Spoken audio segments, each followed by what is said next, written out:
Hello, everyone. Welcome to the Live Like That podcast. My name is Ethan Veneration, and this podcast is for my fellow leaders, whether you're a leader in school, in work, or in your family, or an aspiring leader. I wanted to create a place where we can learn from each other's experiences and continue to become more effective and influential leaders. My hope is that this podcast encourages you to keep striving to live like that. So please welcome our first guest in the first episode, Aljo Benos. Hello. Yay. What's up? So, for those of you who don't know Aljo, I want to give him an opportunity to introduce himself to you and share a little bit about what he does. All right. Well, hi everyone. My name is Aljo, as Ethan said. I'm the youth PIC here at GNWC Church. I've been part of our youth as a leader since 2019, December of 2019. So that's like uh, 5 going on 6 years now. Oh no, 6 going on 7 years now. But yeah, it's been a fun time, fun ride. Along with that, I'm also still going to school, um, and then I'm the oldest of 3 siblings. Our age gaps are a little big, so I kind of sometimes I just want to be like a brother, but then sometimes I'm like, oh, I gotta lock in. I gotta tell him what's up. And then also, I think that's. Oh, I'm in a committed relationship. Shout out Angeli. And yeah, I think that's everything for me. Oh, and then I work part time as well. Yeah, so that's a little bit about Aljo. And I brought him here on this podcast because I know he's involved in a lot of different things. He's a leader in church and he's in school, he's work, he's in a relationship. So I wanted to just dive into your upbringing, Aljo, as Mm. becoming a leader. Like, how did that come to be? For me, it wasn't. I never really imagined myself as a leader, to be honest. Like um, growing up, I was like I moved around a lot, and then so I was like I was good at making friends, but as a leader, I never ever saw myself as a leader. But it wasn't until I was a little older, when I was approached to be a leader when I was 20. Yeah, 20 years old. Um, it was the leaders above me. They were kind of like asking me the questions like, "Oh, what do you think of this? What do you think of like, um, would you see yourself doing like being a leader? Would you see yourself like leading these youth?" And I was like, at first I was like, not really, no. But by the grace of God, I was like, um, I'm willing though. You Mhm. know, I'm willing to be a leader, and also because the wisdom that was imparted to me like throughout my life and throughout like my journey as um a child of God, I was like, oh, okay, like I've gone through like I get what these high schoolers, these youth are kind of going through, and while I have like a unique experience, it's something that I could share with Mhm. them. And so that kind of really led me to um, go on that path to be a leader. Is like I realized I have a unique experience, and I was like, oh, okay, I can impart some knowledge, some wisdom into these youth. Mhm. Yeah. Were there any like people growing up, like prominent leaders in your life, people that you looked up to, that really like you're like, oh, I want to be like that. I want to live like that. I want to be a leader like them. Mm, So, hmm. anyone, it could be like someone you know personally or someone that's like famous. Ooh. Um, no, really, no like major famous people to be Mhm. honest, but a lot of my kuyas modeled it to like how to be a leader. One for sure was my kuya Jr. Mhm. Um, Shout out Jr. Sumera. But he was the PIC. He was the second PIC for the Youth Undeniable Mm. at our church. Yeah. So I was under him when I first started becoming a leader, and then from there, he mentored me. Um, so he was like just a really big part of my journey as a leader, and then also Mark Oh. Mark Lunod. Shout out him Luna, too. shout out, shout Yeah. out. Maybe you'll see him later. But Hmm. yeah, Mark definitely. He was a little closer in age to me, Hmm. so it made it easier for me to talk to him, and like he's still like my kuya, you know. Yeah, yeah. He doesn't like it when I call him that, but for real, he is though, just because he's older, and it was just like really easy to talk to him, and he was always someone I could easily go to and easily just like talk to talk about like my problems or just Hmm. talk about like random stuff too, you Yeah. know. So, like, as a leader, how is it? How important is it, like now, to still have that mentorship? Like you're talking about Kuya Mark or Mhm. Your Kuya Jr. Like, how important is it to have someone still like guiding you as your Mhm. leader? I think it's very important. Just because when as a leader, not everything's gonna be perfect. You're Hmm. gonna go through those ups and downs just with life, but also especially as a leader. Um, so it's really important to have someone there that you can talk to, that you can lean on for support. Hmm. And if you just have like anything, like any problems or anything like that, someone that you trust, and someone that has proven like before, like, oh, I got you. Yeah, Whether that's like helping you through things, talking you through things, or just being there to listen. yeah. Yeah. So as leaders, like I'm sure most of us, the fellow leaders out there, and I'm sure Aljo can relate to this. We like to do a lot of things as leaders. Like we like to take on a lot of commitments, a lot of responsibilities, because that's just who we are in our character. So, how do you balance all of these different life responsibilities? Like you're talking about your work Mm. and your school, being a leader in ministry, and also your family and your relationships. So, how do Mm. you balance all of these different things? Man, that's a good question. I find myself wondering the the Yeah, same thing yeah, too. Now I ask myself that a lot actually, just because it's really hard to balance it, and then even while you're going through it, it's like you have to do it, you know. yeah. Um, so I don't think there's ever a time where I felt like, oh, I think I'm balancing this pretty well, Oh, yeah, yeah, yeah. to be honest. But honestly, it just stems from trusting in the Lord. Mhm. Yeah, that's where it all comes from. Just because there's gonna be times where whatever responsibility that you have, whether it's like like being a leader, or being a brother, being a son, Mhm. schoolwork, um, it's never gonna be perfect. Mhm. Like when it comes to our walk in this life, it's as much as we want it to be good and we want it to be um, easy or perfect.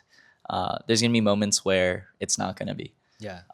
and then it's in that where we have to really trust in the Lord, and trust that, okay, He's sovereign in all of this. So even if like things aren't going my way, even if it feels like I'm not balancing it, um, I'm trusting Him.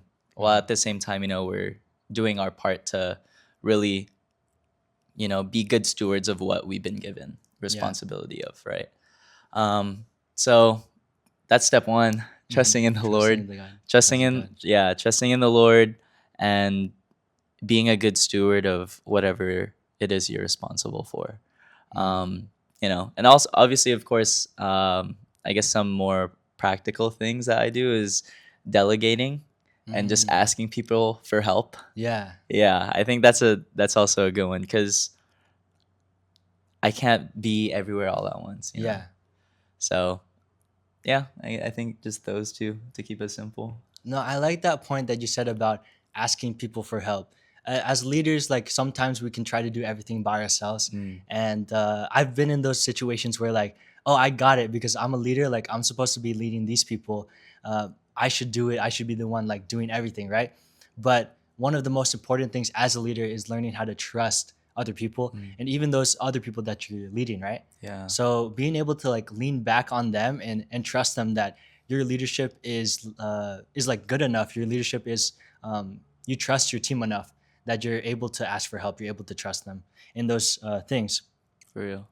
How have you seen like your life change as a leader? Like you started being a leader at 20, but I'm sure before that, like you were leading in your family as the eldest child. You were leading Mm. in like other things throughout your life before that. How has you have you seen your life change as a leader and as you step into these new roles? Ooh. Hmm. That's a good question. I guess looking back, um, I've seen it change just when it comes to how I view certain situations in my life. Mm-hmm. Because once you have that responsibility, like yeah, I was like, before I was a leader here at the church, like you Mm-hmm. said, like oh, I was Yeah. like the oldest and all that stuff. Um, but I don't know, like once you realize like you're, oh yeah, once you realize you're like really doing doing work for the Lord, and like once you Mm, realize you're like, oh, okay, like this is serious. Like I can't yeah. just like Yeah. with your siblings, it's like you can say something and then it's like they might get mad, but then it's like, oh, your family, so it's Yeah. like Yeah. like Mhm. I forgive you or something like that. But when I was a leader, I was like, oh, I realized it took me a while to realize it. It wasn't like instant like that, Mhm. but I was like, oh, I can't or I shouldn't be like you know, doing certain things, or I shouldn't be like doing all this, right? Mhm. Just because I was like, oh, like what would it look like if I wasn't talking the talk or talking or walking what I was talking about, right? Yeah. Yeah. You know, what would it look like if I was like, talking about one thing, but then like like I'm talking about it like during Bible study, and then Mhm. throughout the week it's like, oh, I'm not really doing what I'm talking about. Yeah. So I guess that's where it really changed. It made me really look at what I was saying and not be performative when Mm. it comes to Mhm. my faith, my walk. Yeah. Yeah. There's that verse in the Bible. It says, "Let all that you do be above reproach." Mm, So, don't have any excuse to like of people to make an excuse about you yeah. or like be blameless. Yeah.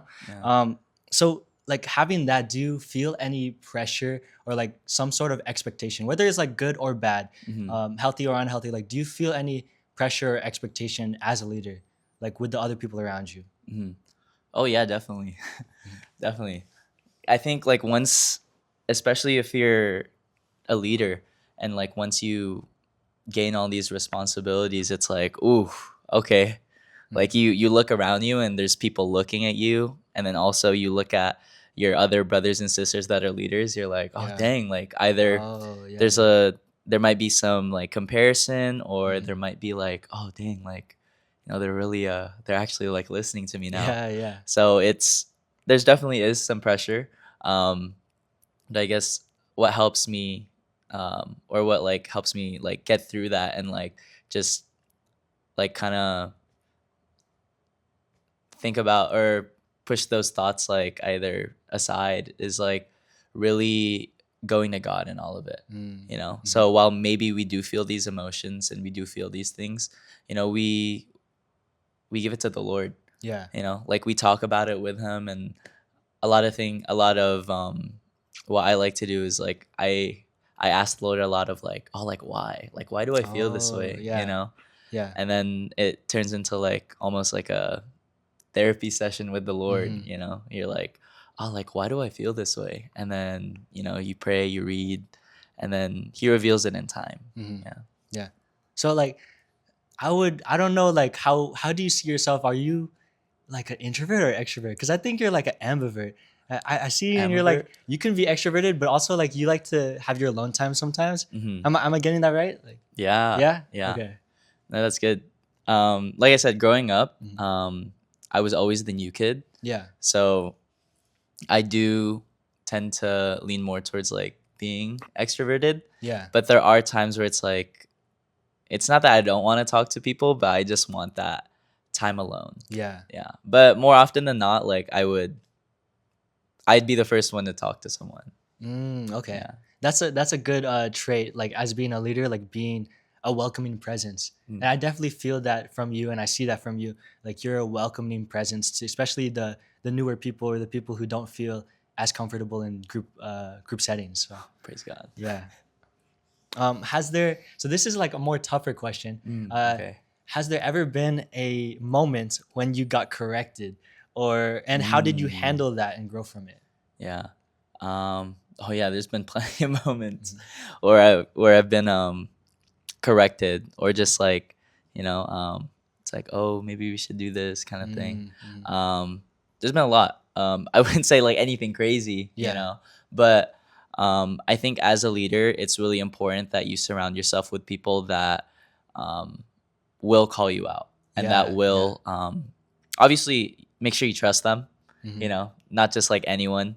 But in being a leader, there should be people that are around you where they have like the permission and they have the authority to let you know when you've slipped up, Mm-hmm. because we're never, as much as we want to be, we're never going to be perfect. Yeah. As much as we aim to be, we're never going to be 100% perfect, like Hmm. you can't please everybody, Yeah.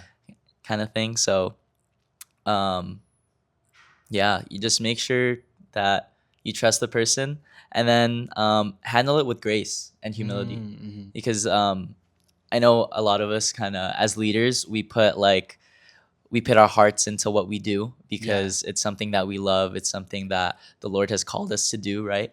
But at the same time, uh, we have to have that humility as well to be like, okay, look at it from their perspective, because the person that is hopefully, Hmm. the person that is correcting you, um, their heart is in it as well, Yeah. right? So they're correcting you not out of a heart of judgment, not out of a heart of like malice, Hmm. right?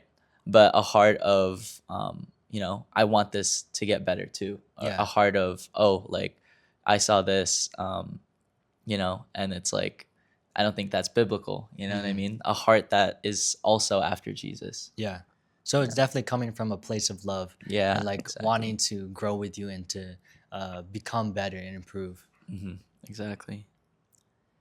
So are there like things that you would there have there been like opportunities that have come to you? I'm sure there probably have been that you've had to say like no to, Hmm. even if like especially like the hardest ones are when you prayed for something. I know like I prayed for certain things and I see opportunity come, Yeah. but then like I have to really be discerning about it, and sometimes I have to say no. Has there been like Hmm. opportunities like that that's come to you like that? Yeah, definitely. Um, Let me think. A lot of it has been career choices for me. Mm-hmm. Yeah. Um, there's like a lot of things that I would want to do, and Yeah. or that I wanted to do, and a lot of things that um, was, I guess, was kind of like put in my lap. It's like, oh, I could pursue that, Yeah. you know. Um, but yeah, I had to say no, because it's like, um, when you're walking that walk with the Lord, when you want to just give your life to Him, Mm-hmm. there's gonna be moments where it's like, you really have to pray about it. Like, while Yeah. sometimes it may seem like, oh, of course, Yeah. or Yeah. like, Yeah. or even like an instant no. Mm-hmm. Um, I think just going to the Lord first is always the smart thing to do, and in doing that, there's gonna be moments like in my life also where it's like, actually, I can't, Mhm. where it's like, no, as Mhm. much as I would love the opportunity, it's like, no. Mhm. Yeah. Another big struggle that that leaders face is people leaving. I Mm, know like mhm, a lot mhm. of people, especially in ministry, a lot of people come and go. They're here for a season and then they're gone. Sometimes like they walk away. How do you grow from that and not let it become like an obstacle to your serving God, to your ministry? Mhm. Ooh, and I like Mhm. that question. Um, that's something that is definitely tough, Mhm. and for at least from my experience, I've gone through it like a couple times. Mhm. Um, but every single time, it hurts. Yeah. Like, I'm not gonna lie, it hurts, especially Mhm. because, like you said, like maybe some of these people, like, you've known it Yeah. feels like They become forever. like your friends, Yeah, like tighter. exactly. whether it's like people that you were leading, whether Mm. it's like leaders or Yeah. just like friends. Yeah. um Once you've made that connection with them, it's tough to see them go. Yeah. Yeah. So can you repeat that last part of the Yeah. question? So like, how do you, whether like it could be for different reasons. Sometimes people leave like because they have to go, Yeah. for a good reason. You know, like they're moving, or you know, sometimes they leave, just they walk away from the faith. But how do you grow from that? Like someone leaving, that used to be there, and how do you not let that become like an obstacle for your own growth, your own service to God? Mm. Let's see. From my experience, it's a lot of prayer, Mm-hmm. definitely. A lot of seeking the Lord. Just because sometimes, like when people leave, people have different reactions to it. Yeah. Some people might be like, oh, like, man, maybe they're leaving because of me, kind of thing. Oh. Mm-hmm. Um, yeah. First of all, like, go seek the Lord, go pray, Mm-hmm. and then from that, really, really talk to people, like talk Mm-hmm. to the people that left. Yeah. You know, talk to whatever your support group is, like whether you have like I said, like your other leaders around you, even your pastor. Um, Really communicating like how you're feeling with those around you, because that's where like Jesus has given us people around us to Mm-hmm. kind of help with processing our emotions too, right? Yeah. Because, man, when people leave, there's a lot, like you can feel like, oh man, like I feel like I don't like this person anymore because of this, Oh. this, and Uh-huh. this too, Yeah. right? Yeah. So we really have to process those emotions Mm-hmm. and seek the Lord in it. Yeah. Mm. Yeah. I mean that. Yeah, that's definitely a tough situation to be in, and it happens to everyone. Oh yeah, Definitely, like you know, it hurts a lot. You might have to grieve it for a little bit, but you can't let it like keep you there. for You sure. eventually have to keep going and keep serving God, and lean into the people that did stay. You know, lean into Yeah. the people that are still there, and in your support, your community, and people will come and go. So more people will come, more people will leave, but it's just continual service to God and Amen. surrendering that to Him. So, yeah. So the last thing is like, what's one piece of advice do you have for aspiring leaders out there? People like the people that you are discipling, like those people that you're leading right now, the people that you're leading. Hmm. Like, what do you have? What advice do you have for them that want to become a leader in the future? Oh yeah. Mhm. Mm. My advice for future leaders, you said? Yeah, for future Future leaders. leaders. Um, in the time that you spend alone, in the time where, like, I know, before I get into that, I know, like, to be a leader, you're putting yourself out there. To be a Mm-hmm. leader, you're literally at the front. You're the one speaking. People are looking towards you. Yeah. Um, and I think even before that, we really have to make sure that we're being stewards of our relationship with Jesus. Does that make sense? We're being stewards. Yeah, yeah. We're making sure that in the secret place, in the place where we're by ourselves, when you're alone in your room, who are you going to, Mm-hmm. right? Like, are you going towards Jesus? Are you talking to Jesus in that alone time? Are Mm-hmm. we seeking him even in like the smallest things, even in like the mundane things? Um, because it really shows when you're a leader, where you're spending your free time. Yeah. Because it Yeah. says where the mouth speaks, it's like the abundance of what's in your heart, right? I don't Mm-hmm. know, I might have butchered that, but you get what I mean. Yeah. Like, whatever that we're seeking when we're by ourselves, when you're alone, it's gonna show when you're a leader. Because when you're a leader, a lot of the things that we do in private get exposed, Yeah. right? So just make sure that you're still seeking the Lord in those moments, Mm-hmm. where no it feels like no one is watching, in those moments where it's like, oh, like I'm all alone, like what should I do? It's like, make sure you're still reading the Bible. Mm-hmm. Make sure you're still like going to the Lord with everything. Just because it's hard. Being a leader is hard, and I think it's like one of like the hardest things to do, just because it's also there's a lot of responsibility in it, and it says it in the Bible. It's like when you're a leader or when people are under you, you get judged hard. You get judged even more by the Lord when Yeah. you get up there, right? Mhm. Because he's gonna see like, oh, how did you steward your flock, right? Yeah. So just make sure that your heart is just all towards Jesus, you know, in everything. Like Amen. don't be performative when it comes to it, you know. Yeah. Really be about that walk, you know, Mhm. and obviously like show it, right? Like Mhm. be about that walk, like when you're out there, when people are watching. But at the just as important, be about that walk, if not more important, be about that walk where when you're in private, Yeah. right, in the secret place and really Yeah. seeking Jesus. That's some deep wisdom, deep knowledge from Aljo Benos today. Um, yeah, those future leaders out there, just keep growing in your relationship with God. Keep trusting in Him, and as we learned today, like uh, it really helps to build a strong community of other leaders around you that can help guide you, help lead you, and yeah, let's continue to live like that. The last question. Recently, you have gone viral on Instagram for a comment you Me, posted on a graduation video.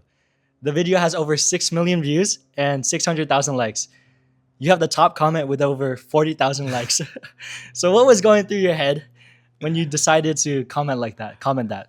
dude, you're the one that went viral though. That was your video. Yeah, but you're the top comment. 40,000 Oh, 40,000 likes on that comment. yeah. Honestly, it was just like I saw the video and then it was about like the degree, and you know those comments where it's like, oh, maybe the real thing was like how we like the things that we do along the way, or like the friends that we make along the way. I didn't really think much of it. I was just like, I saw Ethan's video and I was like, oh, that's really good. Let me add on. Let me add on to Yeah. this.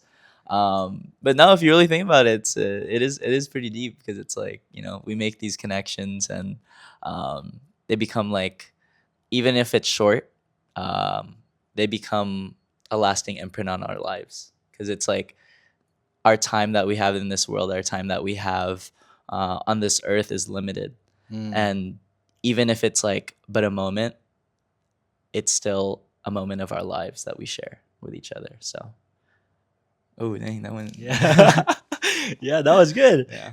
Okay, we got a special segment for you guys. Ooh. This is the secret surprise. I didn't even tell Aljo about this, so he doesn't know. What are we doing? But I have a special surprise from Everything Sourdough. I brought a special sourdough cinnamon roll, and we're gonna have a food review at the end of this video. Ooh, Okay. I'm excited. Okay, guys, welcome back to the Live Like That podcast. This is a special segment today. It's the Everything Sourdough cinnamon roll taste test, and Aljo's gonna try it. So we're gonna see what this food review is like. Mm. I just warmed it up, guys. So just warm it up in the microwave like 40 seconds or so, and it's perfect. Oh, Yeah, everything sourdough sponsored. that's a big first bite right here. You gotta get that cross section, you know. Yep. I want to spill it. Oh, it's big. Oh, it's It gooey. says hot. Yeah, it's pretty hot. It's pretty hot. He's going for the bite. Mmm. That's good. You want some? I'm good, bro. I've eaten so many. Mm. Yeah. So if you want to come on the podcast and try some sourdough cinnamon rolls, yeah, come by. It's really good. Oh, can't even talk. I mean, it's a really good cinnamon roll out here in San Diego, but Yeah, it's like it has that cinnamon roll taste, but it's not like it's like thicker. You know what I mean? yeah. Like there's more mouthfeel to it. More volume, like Mm-hmm. definitely. But it's still soft. Yeah, It's super soft. it's crazy what the microwave can do. I remember I had one in my fridge for like 3 weeks, It was like hard as a rock. But then when I microwaved it, dude, it was like it got revived. Really? It got resurrected back Three to life. weeks? Yeah, it was in my fridge for 3 weeks, but it got resurrected back to life with the microwave. So, I mean, they're still good, guys. They're I still like the good. size too. There's like Mm, that's big. yeah. It's this whole container, pretty much. That's good. Yeah. So, any last words? Last words. Last words. Um, I love you guys. Continue showing the love of Jesus. Amen. Thank you, guys. Continue to live like that.